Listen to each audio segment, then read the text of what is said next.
Hello everyone, welcome to my channel. I'm Rakhi Nandal and for class 12. Today we are continuing our 3D geometry section. In particular today's class we are going to study equation of line in space. In our previous video we have understood about this thing we call direction ratios and direction cosine. तो उसी को एक next level पे हम आज क्या पढ़ने वाले हैं, equation of line in space. So first thing you might be remembering कि आपने 2D में इक्वेशन ऑफ लाइन बनाया था जहां पे आपने स्लोप निकाला था और आपने पॉइंट फॉर्म पढ़ी थी, स्लोप इंटरसेप्ट फॉर्म पढ़ी थी. तो there were a variety of forms. तो यहाँ पे भी again we will have some particular variety, उसी को हम आज डिस्कस करते हैं. सो फर्स्ट वैरायटी क्या है आपके पास, स्पेस के अंदर एक इक्वेशन आपने बतानी है, यानी कि एक्स वाई जेड तीनों कोऑर्डिनेट्स यहाँ पे आपके कंसीडर होने वाले हैं. फर्स्ट जो पर्टिकुलर टाइप है इक्वेशन की, आपको गिवन क्या होगा, equation of line through a given point, एक पॉइंट गिवन होगा एंड एक पैरेलल लाइन गिवन होगी and parallel to a line. यानी कि आपको अब एक इक्वेशन निकालनी है उस लाइन की, ये कह दिया मैंने लाइन एल है जो पैरेलल है किसी लाइन के. ऑलरेडी कोई लाइन आपको गिवन होगी जिसके ये पैरेलल है और एक पॉइंट गिवन होगा, पॉइंट ए मैंने कह दिया. आपको इसकी इक्वेशन निकालनी है. तो ये आज का आपका टास्क है पहला जो हम स्टार्ट करने वाले हैं. So equation of line through a given point and parallel to a given vector. Okay, parallel to a given vector का मतलब क्या है, ये कोई वेक्टर बी कह दिया मैंने, यानी कि वेक्टर आपको क्या देता है, वेक्टर देता है आपको डायरेक्शन. तो अभी देखो आप कोरिलेट कर पाएंगे चीजों को कि वो जो हमने पढ़ा था वेक्टर अलजेब्रा उसका यूज यहाँ पे कैसे हो रहा है. तो एक बी वेक्टर गिवन है, यानी कि ये वेक्टर आपको डायरेक्शन तो दे ही देगा. तो आप सर्टेन हो जाओगे इस लाइन के लिए. स्पेस में बात हो रही है, अगेन रिमेम्बर बच्चे, स्पेस में तीनों कोऑर्डिनेट कंसिडर होने की वजह से थोड़ा सा कॉम्प्लिकेटेड लगेगा, बट वो ग्रेजुअली आपको डेफिनेटली समझ आने वाला है. तो देखिए, अब आपको एक पॉइंट ए गिवन है और एक वेक्टर बी गिवन है. आपको इक्वेशन ऑफ एल निकालनी है, इस लाइन की इक्वेशन निकालनी है. तो एक काम करते हैं, कोई भी एक पॉइंट पी कंसीडर कर लेते हैं. इक्वेशन ऑफ लाइन एक्चुअली होती क्या है, यानी कि वो रिलेशन एक्स वाई जेड के बीच में जहाँ पे एक्स वाई जेड की कोई भी वैल्यू आप पुट करो वो सेटिस्फाई हो जाए. इक्वेशन इन 2D हम क्या करते थे, जैसे आप कहते थे 2x + 3y = 12. तो आप क्या करते थे, ये इक्वेशन ऑफ लाइन अगर है तो आप x और y के पेयर्स में कोई भी वैल्यू उठाते थे, पुट करते थे, अगर सेटिस्फाई हो जाती वो सारे पॉइंट इस लाइन पे लाई करते थे. यही सब था. अब 3D में भी वही काम करना है. क्लास 11 में आपने इसका फॉर्मेशन करना सीख लिया था. अभी बस ये 3 कोऑर्डिनेट्स हो जाएंगे आपके, वो एक नई चीज सीखने वाले हम. तो देखिए करना क्या होगा आपको, बहुत ही सिंपल सा टास्क है बच्चे, ध्यान से समझिएगा.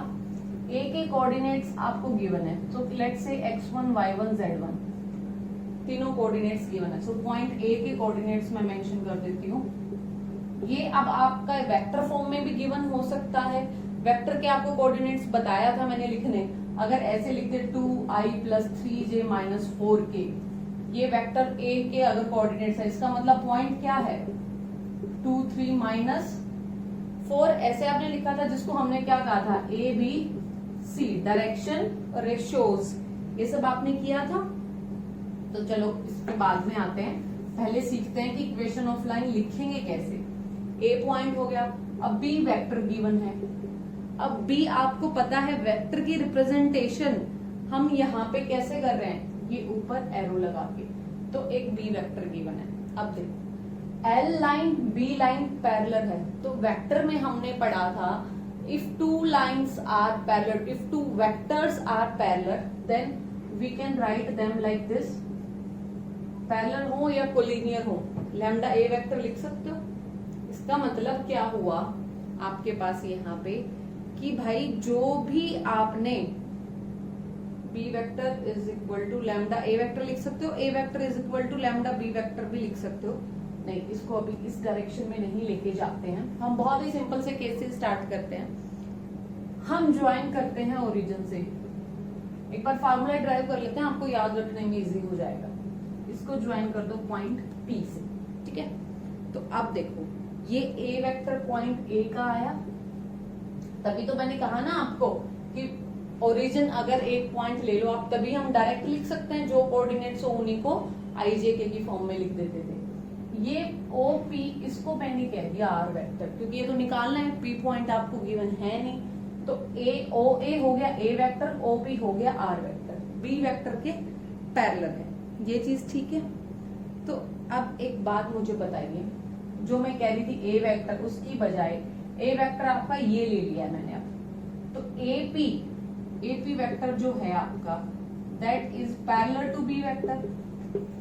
ये चीज क्लियर है यहाँ से, क्योंकि ये तो गिवन ही था आपके पास कि लाइन L पैरेलल है B के, तो यहाँ से आप ये भी तो कह सकते हो ये lambda times of B vector होगी। हाँ जी बिल्कुल होगी, पैरेललिज्म की कंडीशन आपको बताएगी।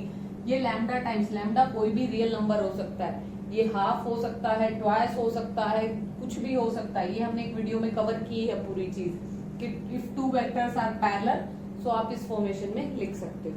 ठीक है जी, ये बात समझ आ गई। अब एक बात मुझे बताइए, AP vector in this thing, AP vector को पोजीशन वेक्टर की फॉर्म में कैसे लिखना सीखा था? स्टार्टिंग की आई थिंक फर्स्ट और सेकंड वीडियो में वेक्टर्स में हमने कवर की है। Position vector of P minus position vector of A, ये बताया था आपको, आप देख सकते हैं पीछे जाके। सो P का पोजीशन वेक्टर क्या है? R ही है ना पोजीशन वेक्टर, ओरिजिन से उसका डिस्टेंस जो हम कहते हैं, डिस्टेंस नहीं कहेंगे क्योंकि हम वेक्टर पढ़ रहे हैं। और पोजीशन वेक्टर ऑफ A क्या है यहाँ पे? ये R माइनस A, तो इसको आप ऐसे भी लिख सकते हो OP vector minus OA vector, ऐसे भी लिख सकते हो, सेम ही बात रहेगी। अच्छा, AP की वैल्यू हमने कंसिडर की लैम्डा B वेक्टर, ठीक है जी। तो यहाँ से R वेक्टर को कैसे लिखा आपने? A vector plus lambda times of B vector, ये आ गई आपकी equation of line. R vector is equal to A vector plus lambda B vector. अब A वेक्टर भी आपको गिवन होगा, B वेक्टर भी आपको गिवन होगा, लैम्डा टाइम्स लैम्डा की वैल्यू आगे जैसे कंडीशंस आएंगी हम निकाल सकते हैं, बट अभी के लिए ये आपकी होगी equation of line in space. So याद रखने में कोई दिक्कत नहीं है। अच्छा, now one thing I want to discuss with you is कि जो हम ये B वेक्टर कह रहे हैं, जो पैरेलल वेक्टर दे रहे हैं, उसको आपको याद होगा जब हमने आपको सिखाया था वेक्टर लिखना, तो एक ये फॉर्म सिखाई थी AI plus BJ plus CK।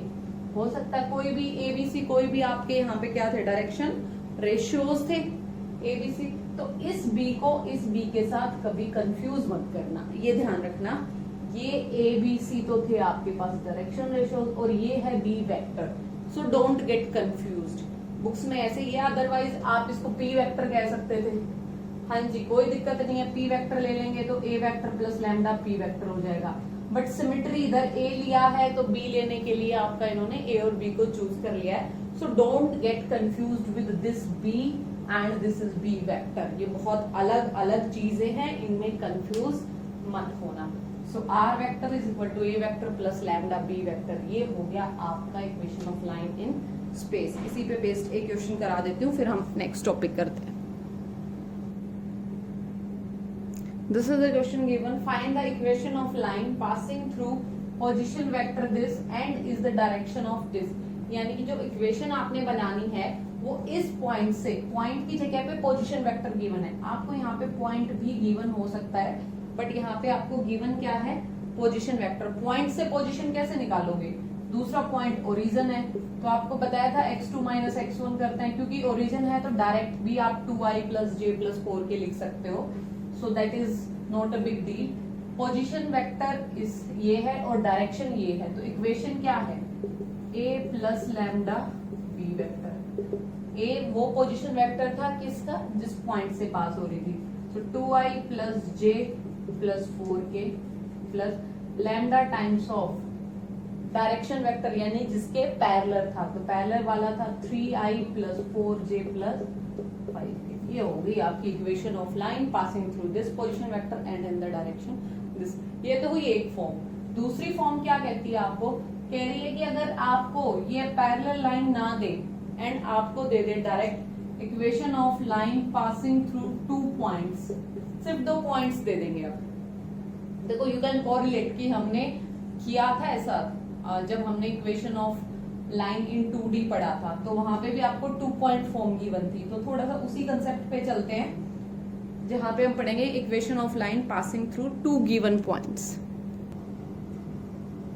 सो एक फॉर्म हमने सीख ली a plus lambda B vector, vector form. अब दूसरा हम सीखेंगे 2 पॉइंट्स गिवन। तो डेरिवेशन देखते हैं फटाफट। ये कोई लाइन है L, अब यहाँ पे कोई पैरेलल लाइन नहीं है, बट आपको 2 पॉइंट गिवन है। इस पॉइंट को लेते हैं, एक पॉइंट आपको गिवन है A, एक पॉइंट और गिवन है, ये पॉइंट मैंने कह दिया B, ठीक है। एक पॉइंट हम कंसीडर करते हैं P। तो चलो ओरिजिन से इनको ज्वाइन करते हैं। इसको मैंने कह दिया वेक्टर A, ये B को कह दिया मैंने vector B। I think this is getting clumsy, थोड़ा सा बड़ा फिगर बनाते हैं सो दैट आपको अच्छे से समझ आए। तो लाइन का थोड़ा सा स्लोप घटा देते हैं।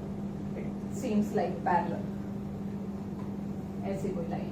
तो ये पॉइंट A है, पॉइंट A का यानी कि OA is your A vector, इसके कोऑर्डिनेट्स आपको गिवन होंगे।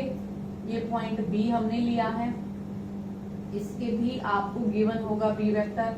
अब एक पॉइंट P कंसीडर करते हैं, इसको कह दिया मैंने R वेक्टर, ठीक है।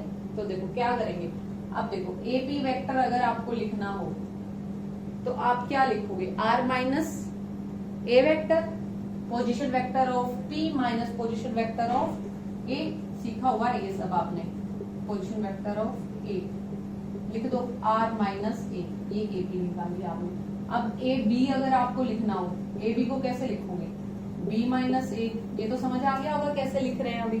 अब एक बात बता सकते हैं आप यहाँ से, we can say that AP and AB are collinear, parallel क्या कोलिनियर है, AB और AP and AB, क्योंकि point A is common, so these two vectors are parallel। और पैरेलल की कंडीशन क्या कहती है, पैरेलल की कंडीशन कहती है one vector is lambda times of other one, जो पिछले लगाया था आपने।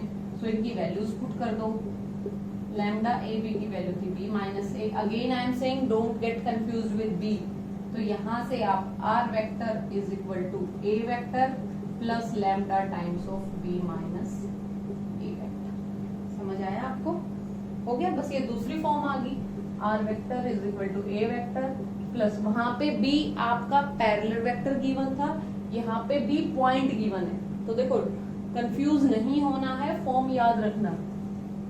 ये B माइनस A ये तब है जब ये B आपके पास पॉइंट है, ये फॉर्म तब है जब B आपके पास पोजीशन वेक्टर है। So there is a difference between these two. तो आप कर सकते हो यहाँ से। अच्छा, अब एक बात आती है यहाँ पे, एक क्वेश्चन करा देती हूँ फटाफट ताकि आपको समझ आ जाए कि कैसे लिखेंगे। Question is find the equation of line passing through 2 points. ये 2 पॉइंट्स गिवन है आपको। यहाँ पे डायरेक्ट वेक्टर भी दे सकता है, पोजीशन वेक्टर नहीं दे तो कोई दिक्कत नहीं है, हमने पोजीशन वेक्टर बनाना सीख लिया है। क्या होगा, minus I plus 0j plus 2k। D vector क्या हो जाएगा, 3i plus 4j plus 6k। Okay, one more thing, doesn't matter आप किसको A लेते हो, उससे कोई खास फर्क नहीं पड़ने वाला है। और इक्वेशन क्या कहती है, 2 point form, A vector plus lambda times of B minus A। सब की वैल्यू पुट कर दीजिए, minus i, 0j you can eliminate, no need to write it, plus lambda times of. अब देखो B माइनस A आपको required है, निकालना आता है पोजीशन वेक्टर डिफरेंस, सबसे पहले सीखा था। सो 3 minus minus 1 4i plus 4 minus 0 4, 6 minus 2 4k। समझ आया, यानी a2 minus x2 minus x1 y2 minus y1 z2 minus z1 करा था हमने difference. 4i plus 4j plus 4k। You can take 4 common if you want, आप 4 बाहर ले भी सकते हो, 4 lambda into i plus j plus k। So ये हो गया आपका 2 point form. Then this we call vector form. फिर एक फॉर्म और है, ये डिफरेंस बड़े ध्यान से समझने की जरूरत है। यहाँ पे देखो हम आई जे के का यूज कर रहे हैं, इसको कहते हैं हम वेक्टर फॉर्म। बट आपने एक चीज नोटिस की होगी, अभी तक आपने जब भी इक्वेशन ऑफ लाइन सीखा है आप हमेशा एक्स और वाई की फॉर्मेशन में लिखते हो। ये आई जे के तो हमने अभी सीखा है, तो इसको कहते हैं वेक्टर फॉर्म। और जब हम इक्वेशन को एक्स वाई जेड की फॉर्म में लिखेंगे, when we will convert this whole process in the form of x y z, उसको कहते हैं हम, we call that as Cartesian form. वो होती है आपकी कार्टेशियन फॉर्म। सो देखो, जब भी आई जे के दिखे हैं आपको समझ जाना वेक्टर फॉर्म है, जब एक्स वाई जेड की फॉर्मेशन में हो तो कार्टेशियन। अभी कार्टेशियन क्या है? This is name of the mathematician जिसके पीछे इस फॉर्म का नाम है। तो चलिए अब देखते हैं कि उसको कैसे करते हैं, कार्टेशियन में कैसे रिप्रेजेंट करेंगे। So I will clean the board and we will have a look. देखिए आपके पास फर्स्ट फॉर्म को पहले कंसीडर करते हैं। We will change this into Cartesian form.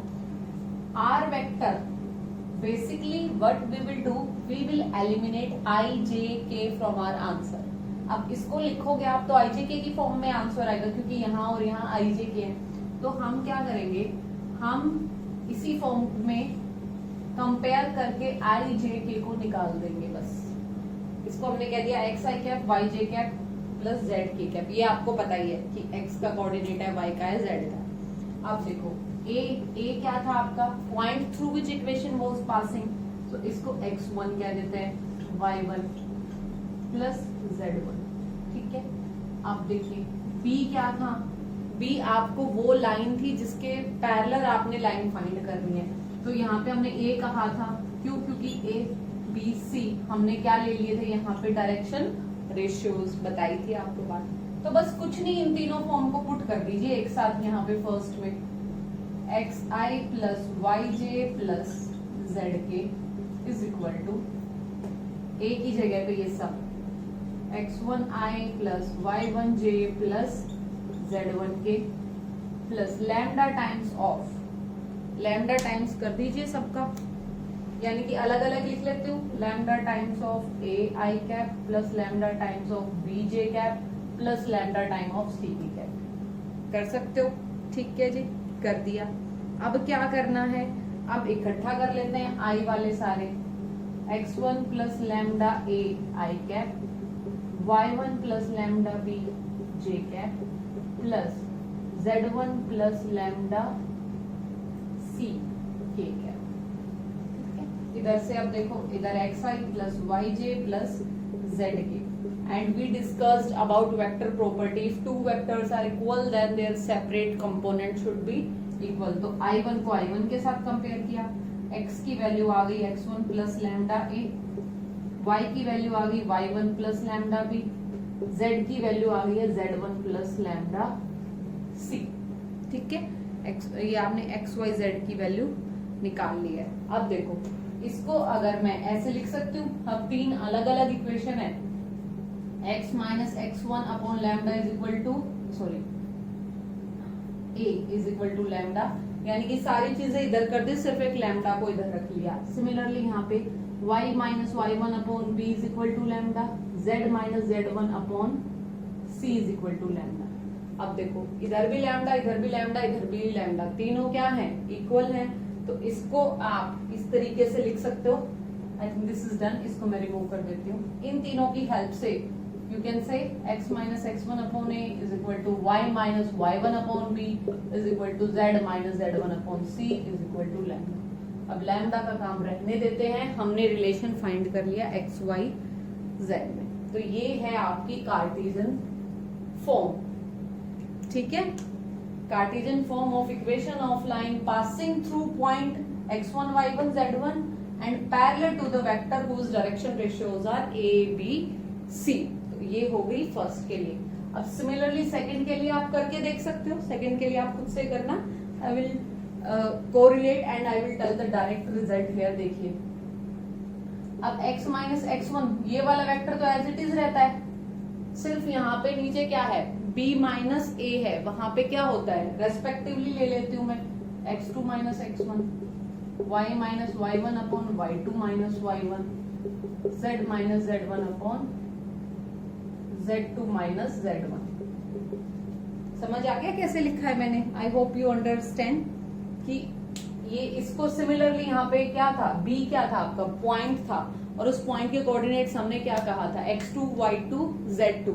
तो a के x1 y1 z1, b के x2। अब जहां जहां a था वहां पे क्या आ जाएगा, x2 माइनस x1। तो ये आप खुद से ट्राई करके देखिएगा, ये फॉर्म यू विल गेट।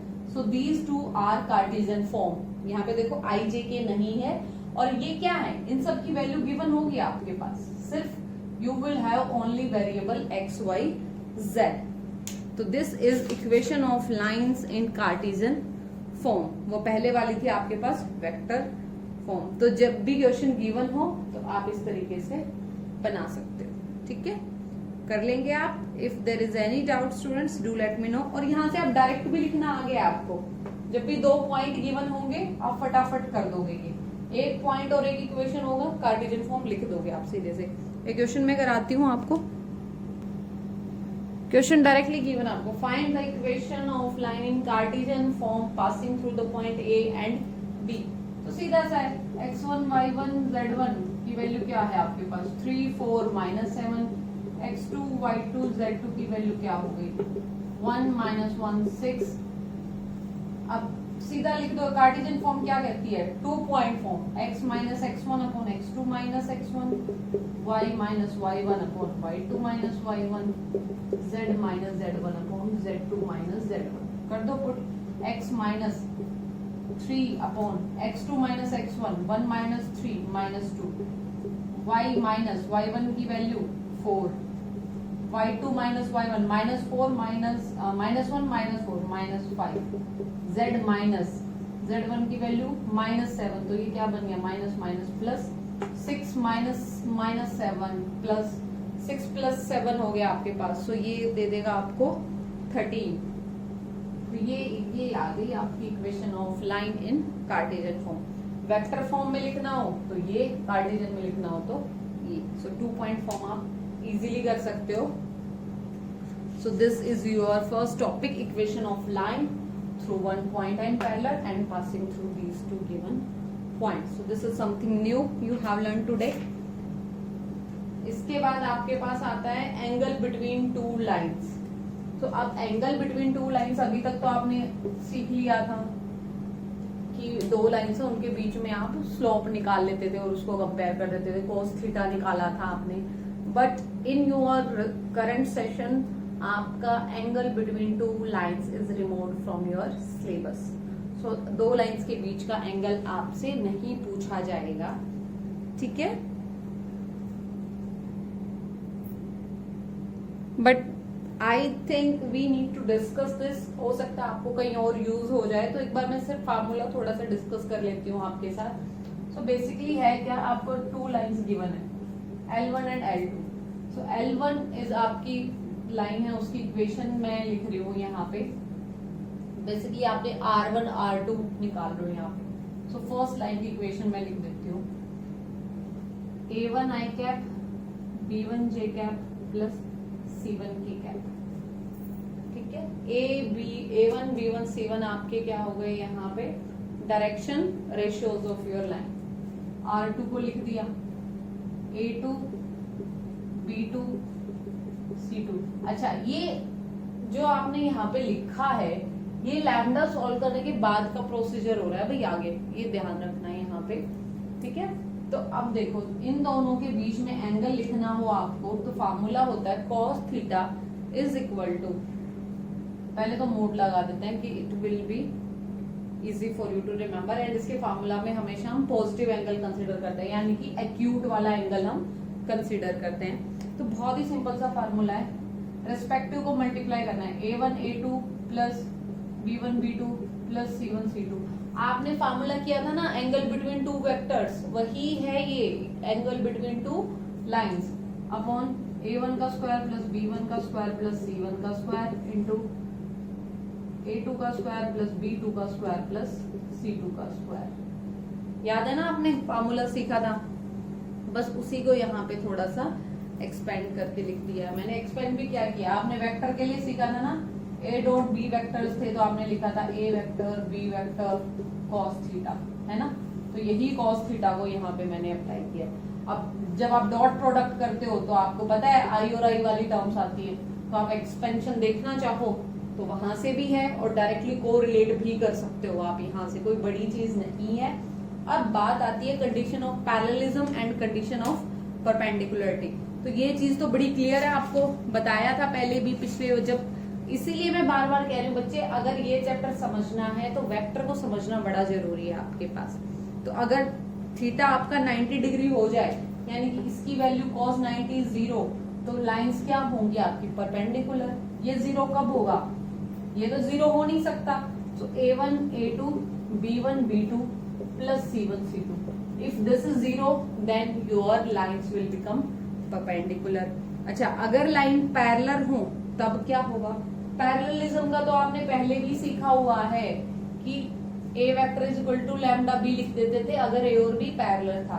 तो यहाँ से क्या कहा था हमने, if direction ratios are proportionate then lines will be parallel. Vector वाली चीज देखो सारी वही लगा रही हूँ, A1 A2 B1 upon B2 C1 upon C2। अगर ये प्रोपोर्शनेट है तो लाइंस क्या होंगी आपके पास, पैरेलल। ये सब कर चुके हैं हम वेक्टर में, तो उन्हीं को थोड़ा सा यहाँ पे लाइन की फॉर्मेशन में आ जाएगा, कोई दिक्कत नहीं है, चीज तो आपके पास बिल्कुल सेम टू सेम है। So this is the angle.